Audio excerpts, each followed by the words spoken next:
ការណាពេលវេលាកន្លងផុតទៅរឿងភាគខ្លះក៏រសាត់បាត់ទៅតាមពេលវេលានោះដែរប៉ុន្តែក៏នៅមានរឿងភាគខ្លះទៀតដែលមិនអាចធ្វើឲ្យយើងភ្លេចបានវិលទៅឆ្នាំ2016រឿងភាគកូរ៉េមិនត្រឹមតែផ្ដល់ភាពសប្បាយរីករាយដល់យើងប៉ុណ្ណោះទេប៉ុន្តែពួកវាបានធ្វើឲ្យយើងនឹកដល់អនុស្សាវរីយ៍ល្អៗនឹកដល់ពេលវេលាដែលយើងទន្ទឹងរង់ចាំជារៀងរាល់សប្តាហ៍បន់ឲ្យទៅដល់ថ្ងៃរឿងភាគចេញផ្សាយអាងនឹងបានតភាគនិងឃើញទួសំណប់ចិត្តមុនចូលដល់ខ្លឹមសារវីដេអូទាំងស្រុងចង់ណែនាំអ្វីពិសេសមួយបើសិនជាអ្នកទាំងអស់គ្នាចង់មករបស់ Shub ឬក៏ចង់ធ្វើខ្នើយបតោងសោឬតុក្កតា customize ដែលអាចដាក់រូបបានអាចចូលទៅកាន់ Facebook page Omagi ដូច្នេះបើសិនជាចង់ស្វែងរកកាដូ Shub ដែលមានន័យសម្រាប់ខ្លួនឯងឬក៏ជួបមនុស្សជាទីស្រឡាញ់កុំភ្លេច Omagi ណាឆ្នាំ2016ត្រូវបានគេចាត់ទុកថាគឺជាឆ្នាំមាសជាឆ្នាំដែលរឿងភាគកូរ៉េឈានឡើងជាមុខមាត់ថ្មីល្បីប្រចាំពិភពលោកឥឡូវនេះយើងមកដល់ឆ្នាំ2026ហើយក៏ជាខួបគម្រប់10ឆ្នាំនៃរឿងភាគល្បីៗទាំងនោះដែរតោះទៅរំលឹកទាំងអស់គ្នាស្នាដៃពេញនិយមបំផុតទាំង12នៃឆ្នាំ2016ចង់ដឹងថាតើមានរឿងអ្វីខ្លះ1រឿង Descendants of the Sunនេះគឺជារឿងភាគដែលបានផ្លាស់ប្ដូរអ្វីៗគ្រប់យ៉ាងរឿងរ៉ាវស្នេហារវាងទាហាននិងវេជ្ជបណ្ឌិតម្នាក់មិនមែនគ្រាន់តែបង្ហាញពីស្នេហារ៉ូមែនទិកនោះទេប៉ុន្តែវាក៏បានបង្ហាញអំពីវីរភាពនិងការលះបង់ដ៏អស្ចារ្យរបស់ក្រុមសង្គ្រោះដ៏អង់អាច2រឿង Goblin ស្នាដៃដ៏អស្ចារ្យនេះគឺជាភាពយន្តបែប fantasy ពិសេសត្រូវចិត្តខ្លាំងចំពោះអ្នកដែលចូលចិត្តពិភពនៃការស្រមើស្រមៃ Goblin ក៏ជាភាពយន្តដ៏ឆ្នើមដែរដែលបណ្ដុំទៅដល់តួល្បីៗតាំងពីកុងយូ លីដុងវុក គីម កូអិនក៏ដូចជាយុគសុងជេជាដើមពីមួយភាគទៅមួយភាគមានតែឈុតឆាកថ្មីៗសាច់រឿងថ្មីៗដែលធ្វើឲ្យអ្នកមើលបន់ឲ្យទៅដល់ថ្ងៃអាននឹងបានមើលថាតើមានអ្វីកើតឡើងបន្តទៀត3រឿង Moon Lovers Scarlet Hario រឿងភាគនេះបានបំបែកបេះដូងអ្នកតាមដានរាប់លានអ្នកសាច់រឿងនេះបង្កើតជាប្រវត្តិសាស្ត្រភាពយន្តដ៏សែនកំសត់និងបានក្លាយទៅជារឿងព្រេងនិទានសម្រាប់មនុស្សចេតនាស្នេហាដ៏មានន័យជ្រាលជ្រៅខ្លាំងធ្វើឲ្យអ្នកមើលសើចផងយំផងលេងខ្មាស់ទោះបីរឿងភាគមួយនេះរំលងផុតទៅ10ឆ្នាំក៏ដោយប៉ុន្តែអ្នកគាំទ្រនៅតែនិយាយថារបួសនៅក្នុងបេះដូងរបស់ពួកគេនៅតែមិនទាន់ជាសះស្បើយនៅឡើយទេរឿងនេះក៏បណ្ដុំទៅដោយតារាល្បីៗជាច្រើនអ្នកដែររួមមានលីជុនគី អាយូ កាងហានុល ហុងចុងយុន ណាមជូយុក ជីស៊ូ បេខយុនក្រុមអ៊ីសូនិងកាងហាណាជាដើម4រឿង Legend of the Blue Sea នេះគឺជារឿងនិទានបែប fantasy មួយទៀតសម្រាប់សម័យទំនើបនាងមច្ឆាដែលមកពីមហាសមុទ្រដ៏ធំត្រូវបដូរវាសនាមករស់នៅលើដីគោកចេញកាយវិការកំប្លែងប្លែកប៉ុន្តែនាងមានស្នេហាដ៏ស្មោះស្ម័គ្ររឿងភាគនេះបាននាំមកនូវឈុតឆាកបែបវេទមន្តស្នេហានិងសាច់រឿងដ៏ជក់ចិត្តច្រើនរាប់មិនអស់5រឿង ហួារ៉ាំង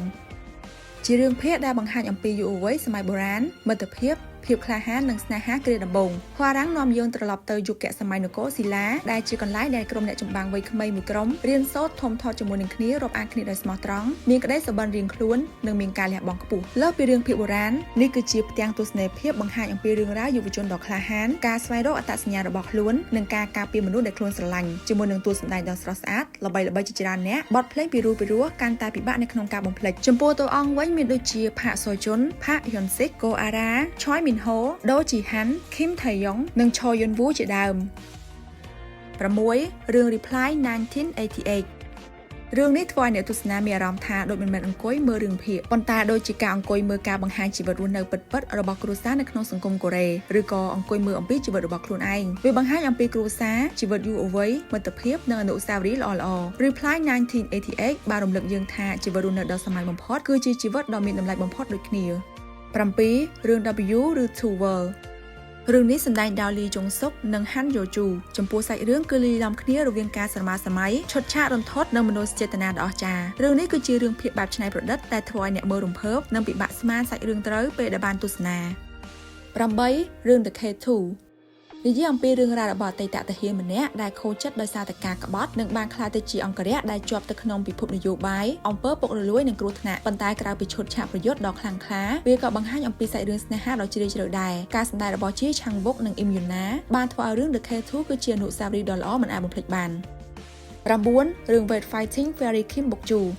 គឺជារឿងភាគលួងលោមចិត្តរបស់មនុស្សគ្រប់ចំនួនថ្មីត្បិតជាភាពយន្តបែបយុវវ័យប៉ុន្តែវាបានបង្ហាញអំពីសាច់រឿងស្នេហាដ៏ទន់ភ្លន់កាយវិការនិងទង្វើបែបកំប្លែងរបស់គូស្នេហ៍ដ៏សាន់ឃ្យូត10ឆ្នាំរំលងផុតប៉ុន្តែរឿងនេះនៅតែជាចំណេះអារម្មណ៍ដ៏កក់ក្ដៅសម្រាប់អ្នកគាំទ្រ10រឿង Uncontrollably Fun នេះគឺជារឿងភាគមួយដែលមិនមែនបង្កប់តែរឿងស្នេហានោះទេប៉ុន្តែវាគឺជាការរំលឹកដ៏សោកសៅអំពីតម្លៃនៃពេលវេលាជាមួយនឹងមនុស្សជាទីស្រឡាញ់ Kim Woo Bin និង Soo Ji បានបង្ហាញមនោសញ្ចេតនាស្នេហាសាច់រឿងកំសត់ជាហេតុធ្វើឲ្យអ្នកទស្សនាយំឡើងហាងភ្នែក11រឿង Love in the Moonlight រឿងប្រឡំលោកបែបបុរាណនេះក៏ពោពេញទៅដោយមន្តស្នេហ៍ដែរជីវិតក្មេងជំទង់នយោបាយរីកវាំងនិងស្នេហាដ៏ស្មោះស្ម័គ្របានបង្ហាញគ្រប់យ៉ាងនៅក្នុងរឿងភាគនេះហើយបានតាក់ទាញបេះដូងអ្នកតាមដានទូទាំងពិភពលោកពិសេសភាពស៊ីសង្វាក់របស់ដៃគូដ៏ស័ក្តិសមគឺផាក់បូគុំនិងឃឹមយូជុង12រឿង Doctor